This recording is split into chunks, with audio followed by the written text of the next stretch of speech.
அஸ்ஸலாமு அலைக்கும் friends, welcome to சிக்கேமா சமையல். இன்றைக்கி நம்ம பார்க்க போகிற டிஷ் என்னென்னா பச்சை மச்சை கோழிக்கறி போட்டு பச்சை மச்சை கறி குழம்பு தான் பார்க்க போகிறோம். இது ரொம்ப ஈஸி, ஆனால் டேஸ்ட்டு ரொம்ப சூப்பராக இருக்கும். இது மட்டனில் செய்வாங்க, நான் இன்றைக்கி சிக்கனில் செஞ்சுருக்கேன். வாங்க ஃப்ரெண்ட்ஸ், எப்படி செய்யலான்றதை இப்போ வீடியோக்குள்ளே போய் பார்க்கலாம். அதுக்கு ஒரு குக்கர் வச்சுருக்கேன், பெரிய குக்கர். இதில் ஒரு 3 டேபிள் ஸ்பூன் அளவுக்கு எண்ணெய் ஊற்றியிருக்கேன். அதில் 3 ஏலக்காய், 3 பட்டை, 3 கிராம்பு, கொஞ்சோண்டு கல்பாசி, அரை டீஸ்பூன் சோம்பு போட்டு தாளிச்சுக்கிடலாம்.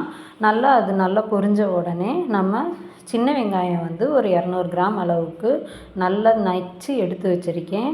3 பச்சை மிளகா கீறி விட்டுருக்கேன். புதினா கொத்தமல்லி கொஞ்சம் 2 கொத்து அளவுக்கு கட் பண்ணி போட்டு தாளிச்சுக்கிடலாம். இது ஒரு 2 நிமிஷம் வரைக்கும் நல்லா வதங்கட்டும். வதங்கினதுக்கப்புறம் நம்ம அடுத்து தக்காளி சேர்த்துக்கிடலாம். இப்போ நல்லா வதங்கிருச்சு. இப்போ தக்காளி பழம் சேர்த்துக்கிடலாம். இது மீடியம் சைஸ் தக்காளி ஒரு 5 தக்காளி நான் போட்டிருக்கேன். நான் இப்போ 3/4 கிலோ கறியில் தான் குழம்பு வைக்கிறேன். இப்போ இது நல்லா ஓரளவுக்கு ஒரு 2 நிமிஷம் வரைக்கும் நம்ம வதக்கி விட்டுட்டு குழம்புக்கு தேவையான அளவு உப்பும் இதிலேயே சேர்த்துடலாம். நம்ம சேர்த்து நல்லா கொஞ்சம் மசிஞ்சு வர்ற வரைக்கும் வெயிட் பண்ணுவோம். வெயிட் பண்ணிவிட்டு இப்போ இஞ்சி பூண்டு பேஸ்ட்டு 2 டேபிள் ஸ்பூன் அளவுக்கு நம்ம போட்டுக்கலாம். அதாவது பூண்டு அதிகமாக இருக்கணும், இஞ்சி கொஞ்சம் கம்மியாக இருக்கணும். நம்ம செய்கிற டிஷ்ஷில் எல்லாத்துலேயுமே அப்படி தான் இருக்கும். இஞ்சி நிறையா போயிடுச்சுன்னா கசந்து கிடக்கும். அதனால் இப்போ இதில் அரை ஸ்பூன் அளவுக்கு மஞ்சத்தூள், 1/2 ஸ்பூன் அளவுக்கு மிளகாத்தூள் போட்டிருக்கேன். அதாவது இது கடை மிளகாத்தூள் நான் இன்றைக்கி போட்டது. வீட்டு மிளகாத்தூள் காலி ஆயிடுச்சு, கொஞ்சம் தான் இருந்துச்சு, அதோடு சேர்த்து போட்டிருக்கேன். இப்போ இது போட்டு நல்லா ஒரு 2 நிமிஷம் வரைக்கும் நம்ம கிண்டிட்டு இப்போ பச்சை மச்சை 1/2 கிலோ அளவுக்கு நான் எடுத்திருக்கேன். 1/2 கிலோ அளவுக்கு எடுத்து உரித்ததில் அது ஒரு 300 கிராம் அளவுக்கு நமக்கு வந்திருக்கு. இப்போ அதையும் போட்டு நம்ம கிண்டி விட்டுட்டு ஒரு 2 நிமிஷம் வரைக்கும் கிண்டிக்கிடுவோம். கிண்டிட்டு நம்ம இதோட மல்லித்தூள் ஒரு 4 ஸ்பூன் அளவுக்கு மல்லித்தூள் சேர்த்துக்கலாம். வீட்டு மிளகாத்தூள் நான் 2 ஸ்பூன் அளவுக்கு இதிலையே சேர்த்துக்கிறேன். அந்த வீடியோ உங்களுக்கு மிஸ் ஆயிடுச்சு, நீங்கள் சேர்த்துக்கங்க. இது வீட்டு மிளகாத்தூள் நல்லா காரசாரமாக சூப்பராக இருந்துச்சு ஃப்ரெண்ட்ஸ். அம்மா இப்படி தான் வைப்பாங்க. இப்போ இதில் ஒரு 1/2 ஸ்பூன் 1 டம்ளர் அளவுக்கு நம்ம கழனி தண்ணி, நான் குழம்புக்கு நம்ம வீடியோ பார்க்குறவங்க எல்லாத்துக்கும் தெரியும், கழனி தண்ணி வச்சு தான் நம்ம குழம்பு வைப்போம். கழனி தண்ணி ஒரு 3/4 டம்ளர் அளவுக்கு நம்ம இதில் ஊற்றிக்கிடலாம். ஊற்றிட்டு சிம்பிளில் அடுப்பை வச்சு நம்ம இப்போ ஒரு 10 நிமிஷம் நம்ம சிம்பிள்லேயே வச்சு வேக வச்சுக்கிடலாம். வற்றி எண்ணெய் பிரிஞ்சு வரும்போது நம்ம இப்போ லைட்டாக கிண்டி விட்டுட்டு, பிடிச்சிடாமல் இருக்கிறதுக்காக கிண்டி விட்டுட்டு, இருந்த கறியை நம்ம கழுவி க்ளீன் பண்ண கறியை 3/4 கிலோ கறியை நம்ம இதில் இப்போ சேர்த்துக்குருவோம். சேர்த்துட்டு அது ஒரு 2 நிமிஷம் வரைக்கும் நம்ம நல்லா மூடி போட்டு வேக விட்டுறலாம். சிம்பிள்லேயே வச்சு வேக விட்டுட்டு இப்போ பாருங்கள், இப்போ நல்லா எண்ணெய் பிரிஞ்சு வந்துருச்சு. இப்போ நல்லா எண்ணெய் பிரிஞ்சு வந்ததுக்கப்புறம் நம்ம இதில் கழனி தண்ணி சேர்த்துக்கிடலாம். குழம்புக்கு தேவையான அளவு நம்ம தண்ணியும் சேர்த்துக்கிடலாம். இப்போ அதுக்கு முன்னாடி 1 ஸ்பூன் அளவுக்கு சீரகத்தூள் சேர்த்துக்கிடலாம். 2 ஸ்பூன் அளவுக்கு கறி மசாலா தூள் சேர்த்துக்கிடலாம். இது வீட்டில் அரைச்ச கறி மசாலா தூள், நீங்கள் கடையில் வாங்கி சேர்க்குறதா இருந்தாலுமே சேர்த்துக்கிடலாம். எதுவாக இருந்தாலும் 2 ஸ்பூன் மட்டும் சேர்த்துக்கோங்க. சேர்த்துட்டு இதோட நான் குழம்புக்கு தேவையான அளவு கழனி தண்ணி ஊற்றிடுறேன். தேவையான அளவு தண்ணி சேர்த்துக்கிடுவோம். இப்போ சேர்த்துட்டு நல்லா ஓரத்தில் இருக்கிற எல்லா இதையும் குழம்பு மசாலா எல்லாத்தையும் வலிச்சு விட்டுட்டு நம்ம இப்போ கொதிக்கிற வரைக்கும் வெயிட் பண்ணுவோம். இப்போ கொதிச்சிருச்சு.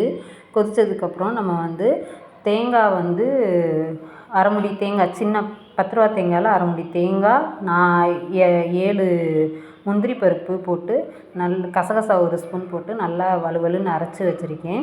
அதை நம்ம இப்போ இதில் கலந்துடலாம். கலந்துட்டு ஜாரையும் கழுவி ஊற்றிடலாம். குழம்புக்கு தேவையான அளவு தண்ணி இப்போவே சேர்த்துக்கிடலாம். சேர்த்துட்டு உப்பு உரப்பும் பார்த்துக்கிடலாம். கரெக்டாக இருந்துச்சுன்னா அவ்வளோதான், நம்ம குக்கருக்கு மூடி போட்டு மூடி வச்சிடலாம். இப்போ உப்பு புளிப்பு உப்பு உரப்பு எல்லாம் கரெக்டாக இல்லை, கொஞ்சோண்டு மட்டும் உப்பு மட்டும் பத்தாமல் இருந்துச்சு. இப்போ அதனால நான் உப்பு மட்டும் கொஞ்சோண்டு சேர்த்துருக்கேன். சேர்த்துட்டு இப்போ லைட்டாக ஒரு கிண்டிட்டு நம்ம குக்கர் மூடியை போட்டு மூடி வச்சிடலாம். இப்போ இது ஒரே ஒரு விசில் அடித்தாலே போதும். ஒரே ஒரு விசில் வந்ததுக்கப்புறம் அடுப்பை ஆஃப் பண்ணிவிட்டு ஏர்லாம் போனதுக்கப்புறம் நம்ம திறந்து ஒரு 5 நிமிஷம் வரைக்கும் சிம்பிளில் வச்சு கொதிக்க விடணும்.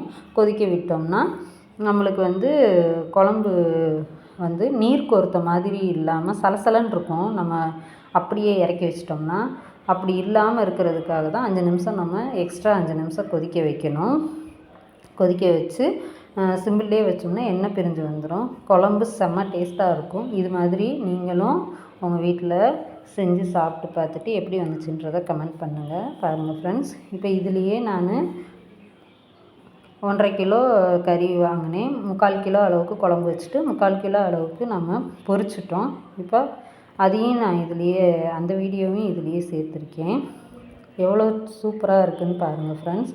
ரொம்ப சூப்பராக இருக்கும். ரொம்ப டேஸ்ட்டாகவும் இருக்கும். குழம்பு ரொம்ப ஈஸி தான். இது மட்டனில் தான் எங்கள் வீட்டில் செய்வாங்க. இன்றைக்கி நான் சிக்கனில் செஞ்சுருக்கேன். மட்டன் கடைக்கு போக லேட் ஆகிடுச்சு, காலி ஆகிடுச்சுன்னாங்க. அதனால் நான் சிக்கன் வாங்கிட்டு வந்துட்டேன். வாங்கிட்டு வந்து இந்த மெத்தடில் செஞ்சுட்டேன். இது போல் உங்கள் வீட்லேயும் செஞ்சு சாப்பிட்டு பார்த்துட்டு எப்படி வந்துச்சுன்றதை கமெண்ட் பண்ணுங்கள். எவ்வளோ சூப்பராக இருக்குதுன்னு பாருங்கள் ஃப்ரெண்ட்ஸ். உங்களுக்கு குழம்பு அப்படியே தகன்னு மின்னும். அந்த அளவுக்கு டேஸ்ட்டும் அபாரமாக இருக்கும். இப்போ நான் பாருங்கள், இப்போ வெளிச்சத்தில் வச்சு காமிக்கிறேன். அதாவது வேறு இதில் வெளியில் இருக்கிற வெளிச்சத்தில் வச்சும் காமிச்சிருக்கேன் உங்களுக்கு.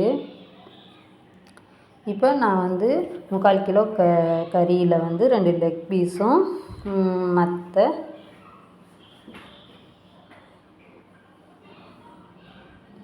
இப்போ இதில் வந்து ஒரு வடைச்சட்டி வச்சுருக்கேன். ஒரு கடாயை வச்சு அதில் எண்ணெய் ஊற்றிருக்கேன். 100 ml அளவுக்கு எண்ணெய் ஊற்றிருக்கேன். இப்போ இந்த இதுக்கு வந்து 3/4 கிலோ கறி. 3/4 கிலோ கறியில் வந்து நான் வீட்டில் அரைச்ச சிக்கன் 65 மசாலா பொடி ஒரு 4 ஸ்பூன் போட்டிருக்கேன்.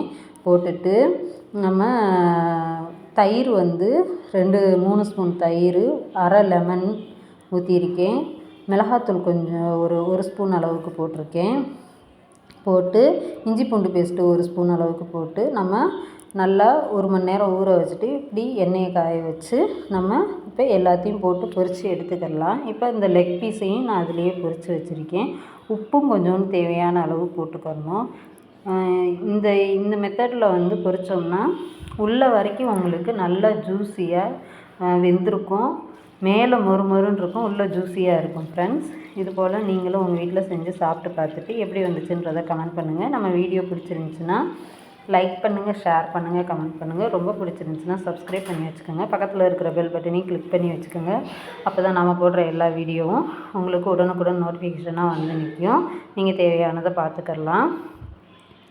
இது இவ்வளோ நேரம் வரைக்கும் நம்ம வீடியோவை பொறுமையாக பார்த்ததுக்கு தேங்க்யூ ஃப்ரெண்ட்ஸ்.